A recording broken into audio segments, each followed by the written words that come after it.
Baru kemudian si Bahar ngusap perut salah satu jamaahnya, diusap-usap, mulutnya komat kamit, nggak tahu ngomong apa dia. Habis itu baru digini-giniin. Ente berasa geli doang. Judulnya di situ Habib Bahar tes ilmu kebal, pedang tebas paku. Itu bukan kebal, itu pembodohan. Ya udah kita sambar. Aksi penggerebekan dukun santet. Nah ini memang sangat fenomenal pada saat itu. Yang awal-awal membuka itu adalah Ujang Bustami, dan setelah itu diikuti oleh Gus Idris. Sebelum lanjut nonton video ini, jangan lupa like, tekan tombol subscribe, nyalain loncengnya, dan share ke teman-teman kalian.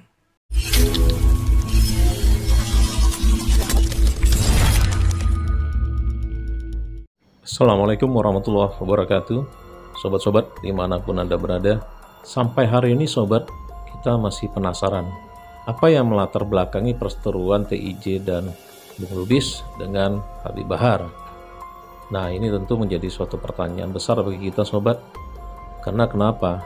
Kita tak tahu sebenarnya apa yang terjadi antara mereka.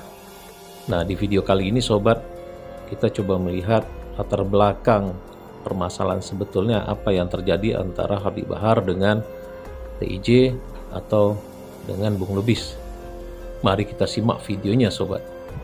Sampailah acara hari H ulang tahunnya Gus Idris di Malang.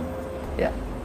Saya, Ustadz Gilang Gifari, Ustadz Rizik Al-Qadri, Pontianak itu. Kemudian ada Syekh Khairil juga. Kita diundang di sana ceramah. Saya nggak tahu waktu itu Gus Idris, Bang TIJ dengan Gus Idris itu lagi kisruh di medsos. Masalah perdobolan, saya nggak tahu. Saya nggak tahu. Saya ceramah di situ. Masalah ulama waktu itu. Lihat di channelnya si Idris masih ada, ceramah saya di situ masih ada. Tanya sama Rizik Al-Qadri, tanya. Ponakannya Rehan itu, kalau tidak salah. Nah, pulang dari situ, ya, si Syekh Khairil muter-muter video Bang TIJ di rumah, di kontrakan tempat kita tinggal. Saya tinggal di kontrakan sama si Syekh Khairil, ya. Siapa, saya bilang gitu. Ini TIJ makin gila katanya, sambil dia ketawa-ketawa. Waktu itu yang saya lihat, video Bang TIJ itu judulnya, kurang lebihnya, Sukma TIJ ditarik. Kemudian dia pakai kupluk itu kresek sambil pegang madu, jerigen isinya madu di hutan itu. Dari situ saya teliti, benar ini orang. Dan karena udah mulai dekat dengan Gus Idris, saya udah apa sih? Udah nggak terima, ini bukan ilmu, ini bukan ilmu hikmah gitu. Tambah saya lihat kontennya Bang TIJ. Nah dari situ saya imbangi dengan konten-konten membongkar ilmu-ilmu hikmah. Yang mana itu penipuan, bukan ilmu hikmah, bukan karomah dan seterusnya. Dan pertama di situ saya senggol adalah Idris. Mulai saya bongkar. Nah si Syekh Khairil langsung ngamuk ke saya, melarang saya untuk mengontenkan itu. Karena dia disuruh sama Idris. Chatnya diliatin, chat si Idris ke dia bukan cuma diliatin, diteruskan ke saya. Si Idris minta ke si Syekh Khairil supaya Syekh Khairil menutup mulut saya, jangan ngomongin si Idris, jangan bongkar si Idris. Kemudian berdebat sama si Syekh Khairil di situ. Dia pucat karena nggak punya argumen. Yang dilakukan sama si Idris itu nggak benar segala macam. Saya keluarkan, saya punya argumen. Dia nggak punya argumen. Bahkan si Syekh Khairil itu udah ikut-ikutan konten kayak gitu. Kalian yang udah lama ngikutin pasti tahu ya, sampai dia bikin 2 channel. Selain channel dia yang selama ini ada, dia bikin channel satu lagi, namanya Habib Syekh Khairil 2 Dunia. Isinya berburu dukun, sampai-sampai di situ bersumpah. Demi Allah ini bukan settingan ya, demi Allah ini bukan settingan. Padahal saya tahu itu settingan. Itu orang Tegal. Dukunnya itu bukan dukun, itu maaf cakap orang yang pengangguran ketika itu, susah untuk cari kerja karena di mana-mana lockdown awal Covid. Gitu. Yang nyariin dukunnya itu, yang berperan sebagai dukun namanya si Edi Sumarsono itu. Tapi di konten bersumpah demi Allah ini bukan settingan, ini bukan dukun bayaran, ini benar-benar dukun. Dan saya protes keras itu. Nah dari situ awalnya kita pecah. Saya udah nggak ikut sama si Syekh Khairil lagi. Nah di sini disebut-sebut Gus Idris sobat. Nah bagi sobat-sobat yang mungkin mengikuti channel ini mungkin paham ya siapa Gus Idris ini. Mungkin bagi sobat-sobat yang baru bergabung dengan channel ini tentu masih asing. Nah mungkin saya buka sedikit sobat, ya sebelum-sebelumnya nih udah dalam 2 tahun terakhir ya sebetulnya memang benar yang Lubis bilang tadi, di Indonesia ini terjadi lockdown sehingga beberapa orang membuat channel ya dengan tema aksi penggerebekan dukun santet. Nah, ini memang sangat fenomenal pada saat itu. Yang awal-awal membuka itu adalah Ujang Bustomi, dan setelah itu diikuti oleh Gus Idris. Nah, di mana Ujang Bustomi udah melejit subscribernya, dan diikuti lagi dengan Gus Idris. Tapi antara Gus Idris dengan Ujang Bustomi mungkin berbeda di karakter aja. Karena di sini Gus Idris memang di channel YouTube-nya itu menggambarkan atau menekankan bahwasanya dukun-dukun santet yang dia gerebek setiap malam adalah real. Namun ternyata memang dukun-dukun santet itu hanya rekayasa, yaitu dukun santet bayaran. Nah, di sini memang antara TIJ dengan Gus Idris terjadi adu argumen pada saat itu, karena TIJ dikenal di awal-awal memang adalah pengkritik channel-channel yang mengatasnamakan ilmu karomah. Jadi dia membuka wawasan kita semua pada saat itu, bahwasannya gerebek dukun santet yang ada di channel-channel itu adalah bohong-bohongan atau istilahnya double pada saat itu. Nah, ini benar apa yang dibilang Lubis barusan. Nah, di sini memang saya baru mengetahui bahwasannya memang Habib Syekral juga mempunyai hubungan baik dengan Gus Idris. Dan di sini kita baru tahu juga sobat bahwasanya Habib Syekral ini punya YouTube juga yang kontennya lebih kurang juga dengan kontennya Gus Idris. Berarti ini konten double, konten settingan atau konten bohong-bohongan. Ayo kita dengar lagi sobat. Jadi kalau Anda bilang saya bongkar si Bahar karena saya sakit hati bermasalah dengan si Syekhril, harusnya dari 2 tahun lalu saya bongkar. Bro, konten saya yang terbaru, yang terakhir masih ada di situ. Ngebela si Bahar waktu diserang sama si Arya. Masih ada. Dan itu udah berapa lama saya bermasalah dengan si Syekhril. Saya nggak nyentuh si Bahar, bahkan saya bela itu. Karena saya nggak tahu. Jadi selama ini, yang saya lihat, apa yang saya lihat dengan mata saya, itu saya sampaikan. Konten-konten saya selama ini Anda lihat. Bukankah menyanjung-nyanjung Bahar? Oh, bahkan ada satu konten yang thumbnailnya itu yang dibikin sama Bang TJ. Saya berdiri bersama si Bahar di lapas, saya pegang tangannya, saya cium. Itu saya kasih judul waktu itu, bersama cucu Nabi ada surga di balik jeruji besi. Dalil yang saya masukkan di konten itu adalah idza marartum biriyadil jinan, idza marartum biriyadil jannah farta'u. Karena di situ ada majelis ilmu, taman surga. Karena yang saya tahu ketika itu seperti itu. Yang saya ketahui sekarang, waktu itu belum saya ketahui. Jadi pelan-pelan terbongkar, ya udah. Jadi itu jawaban saya bagi yang selama ini bertanya-tanya, ya. Kenapa baru sekarang bongkarnya? Karena baru sekarang saya tahu. Baru sekarang. Dan di live ketika sama Bang TIJ beberapa malam lalu, sempat saya ungkapkan di situ. Bahkan waktu itu kita ngebongkar praktek-praktek perdukunan yang berkedok agama, ilmu-ilmu kebal, karomah, laduni segala macam. Itu banyak yang komen di situ untuk ngebongkar, ya. Untuk ngebongkar ilmu kebal si Bahar. Karena viral waktu itu kan. Saya pura-pura nggak lihat. Walaupun saya tahu itu bukan ilmu kebal. Cuman dalam hati saya, alasan saya nggak meladeni komen itu, nggak ngejelasin itu apa? Itu video udah beberapa tahun yang lalu. Itu pernya di situ. Dan ini memang benar sobat apa yang disampaikan oleh Bung Lubis ini, karena saya selalu mengikuti konten-konten dari TIJ. Nah, di sini memang kelihatan pada saat belum lama lah itu ada muncul video kebal yang diperagakan oleh Habib Bahar. Dan ini memang benar. Dan itu sempat jadi banyak perbincangan di dunia maya gitu. Dan di sini ya namanya TIJ memang ya selalu mengkritik apapun konten yang bersifat bohong-bohongan gitu. Nah, di sini memang bidangnya dari TIJ ini gitu. Nah, makin kesini, bukan cuma dengan si Syekhril, bukan cuma dengan si Ja'far, si Aldo-nya pun ikut, si Zen-nya pun ikut, gerombolan mereka semua udah turun tangan untuk ngebungkam saya dan Bang TIJ, sampai-sampai Bang TIJ dimasukin ke Polda dengan kasus fitnah itu. Itu udah 1 tahun yang lalu kejadian, tepatnya sebelum Ramadan. Dan di situ narasi-narasi yang mau mengadu TIJ dan Lubis ke si Bahar itu udah ada dari si Aldo, dari si Zen. Dan yang sangat bikin saya sangat-sangat kecewa, waktu itu saya, apalagi si Zen, adiknya Bahar, kita nggak ada urusan dengan dia. Cuman karena korupsi ini menyangkut pondoknya si Bahar, dan ketika itu yang memegang kendali pondok adalah si Zen, adiknya si Bahar, saya berharap di situ dia netral. Tidak peduli itu dari kelompok mana, dari kawan ataupun lawan, ya. Kalau salah, katakan salah. Justru di konten itu si Zen ngebela si Rel, yang udah jelas-jelas menyunat uang pondok. Di situ saya mulai kecewa. Oh, begini. Makin ke sini, mereka pun coba untuk mengarahkan ke si Bahar. Maksudnya mereka minta perlindungan ke si Bahar supaya Bahar membungkam Lubis dan TIJ. Karena waktu itu si Aldo nggak kuat. Si Aldo nggak kuat ngadapin Bang TIJ, ngadapin Lubis, nggak kuat. Nggak kuat. Kalian boleh lihat di konten saya, judulnya Mana Aldo, di thumbnailnya itu, di thumbnail muka si Aldo itu pucat, bro. Omongannya ngawur. Omongannya ngawur itu. Si Aldo nggak kuat. Nggak kuat dia. Karena fitnah dia udah terlalu banyak, fitnah dia udah banyak ke Lubis dan ke TIJ. Waktu Bang TIJ masuk ke lapas, ke Polda itu. Dia pikir Bang TIJ bakal bungkam dan Lubis nggak akan muncul lagi, nggak akan berani nongol. Seenaknya mulut si Aldo memfitnah, mengatakan bahwasanya Lubis dan TIJ nih, gua pastikan kata mulut si Aldo, Lubis dan TIJ itu ditunggangi.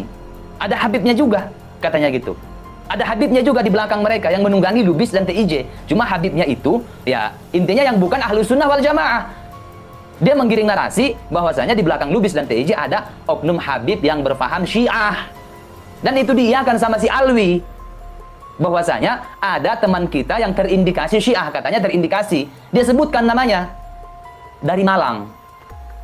Dan itu omongan itu nggak bisa dipertanggungjawabkan si Aldo. Itu kita pepet. Aldo lemah, gak kuat, ngadu ke si Bahar. Nah, di sini terungkap sobat, ini emang benar tahun kemarin lah, lebih kurang. Itu TIJ masuk ke Polda ya, ditahan di Polda karena berseteru dengan para habaib. Nah, di sini memang apa yang diungkapkan oleh Bung Lubis ini memang benar adanya. Dan setelah TIJ ditahan di Polda Aceh, itu yang kontra-kontra dengan TIJ memang banyak bermunculan gitu. Banyak bermunculan bikin konten. Nah, di sini juga disebutkan bahwasanya ada Habib ya. Habib yang dari Malang. Karena setahu saya sih memang Habib ini lebih ke arah pro dengan TIJ. Cuman ya apakah ditunggangin apa tidak saya juga nggak paham gitu.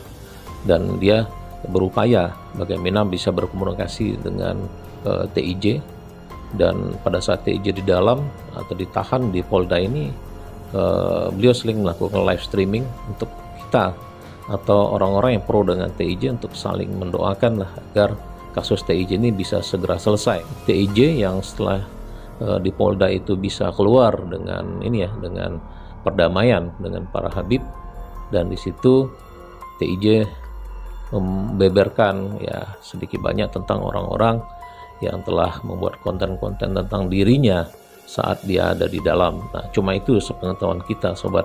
Cuman kalau tadi Bung Lubis membicarakan tentang Babe Aldo yang membuat konten yang menyinggung atau bersentuhan dengan TIJ, ini saya juga baru tahu gitu.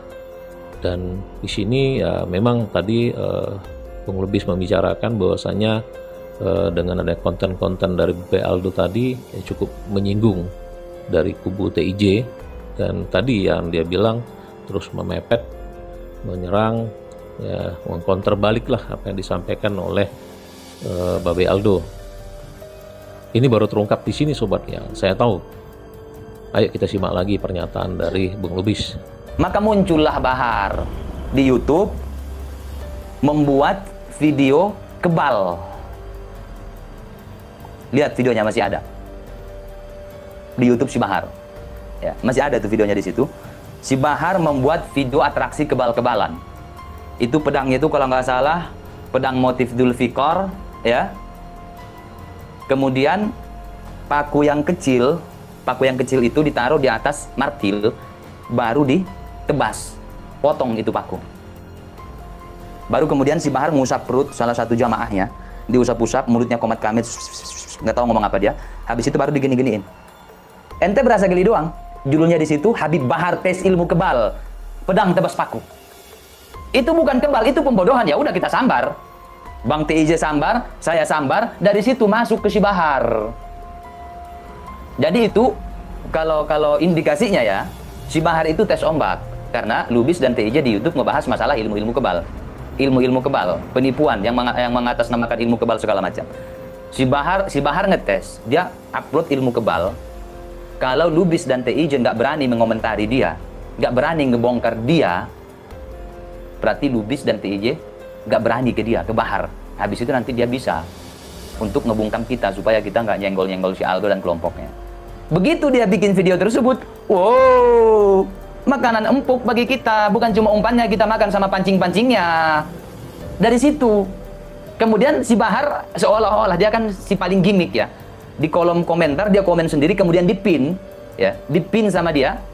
Seolah-olah itu yang nulis bukan dia, tapi adminnya. Intinya nggak level, beda level. Dia sudah berbuat salah di publik, di YouTube, di media, membuat ilmu kebal.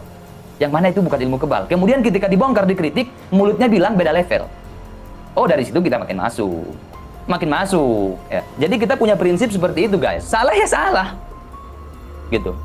Nah, di sini juga baru terungkap, sobat, bagaimana keterkaitan perseteruan antara Bung Lubis, TIJ dengan Habib Bahar di sini. Nah, di sini karena ada ini tadi ya, ada pernyataan dan tidak kuat lagi menahan serangan dari TIJ dan Bung Lubis di media sosial, dia akhirnya merapat ke Habib Bahar. Nah, ini baru kita ketahui, sobat. Dan ini tentu Babe Aldo mungkin sedikit banyak bercerita tentang bagaimana perseteruan dia dengan TIJ nih. Kalau saya amati ya. Dan ini memang akhirnya masuklah Habib Bahar di sini. Jadi kita udah sama-sama tahu, sobat. Jadi ini penyebabnya gitu. Akhirnya Habib Bahar masuk dan Habib Bahar merespon dengan menampilkan konten kebal.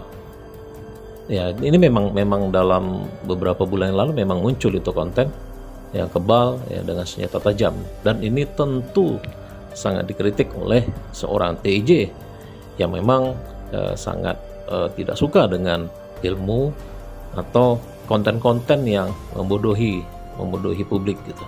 Nah, baru di sini terjadilah permasalahan ini akhirnya masuk ke Habib Bahar ya sampai sekarang jadinya. Jadi ini udah clear, sobat. Jadi udah sama-sama kita ketahui ternyata bagaimana kasus ini atau perseteruan ini bisa sampai ke Habib Bahar. Dan ini memang terbuka jelas. Jadi diawali dari konten dobol ya, konten bohong-bohongan dari Habib Sekrel yang juga berteman dengan Gus Idris yang memang dikenal dengan konten-konten pembodohan atau konten-konten settingan, konten-konten dobol gitu. Nah, akhirnya beranjak ke Babe Aldo akhirnya nyambung ke Habib Bahar. Jadi inilah yang menyebabkan permasalahan ini menyambung ke Habib Bahar, sobat. Mungkin ya pada saat itu TIJ memang berseteru dengan salah satu Habib di kontennya dia gitu, karena Habib ini mengatasnamakan TIJ untuk meminta donasi. Nah, disinilah akhirnya TIJ tahu, akhirnya TIJ menyerang Habib tersebut. Jadi kesimpulan yang bisa kita tarik, sobat, dari perseteruan TIJ Bung Lubis dengan Habib Bahar ini adalah rentetan permasalahan yang dipicu oleh adanya konten settingan, konten dobol, dan juga adanya donasi. Nah, ini yang menjadi penyebab sebetulnya masalah ini merembet sampai perseteruan TIJ Habib Bahar. Dan ini cenderung kita tak tahu, sobat, ini sampai kapan permasalahan sindir menyindir di media sosial ini gitu. Dan mudah-mudahan kita juga bisa melihat akhir yang cukup manis dari permasalahan ini. Dan tentunya memang harus ada semacam dialog antara kedua belah pihak. Baik, sobat, lebih dan kurangnya saya mohon maaf. Assalamualaikum warahmatullahi wabarakatuh.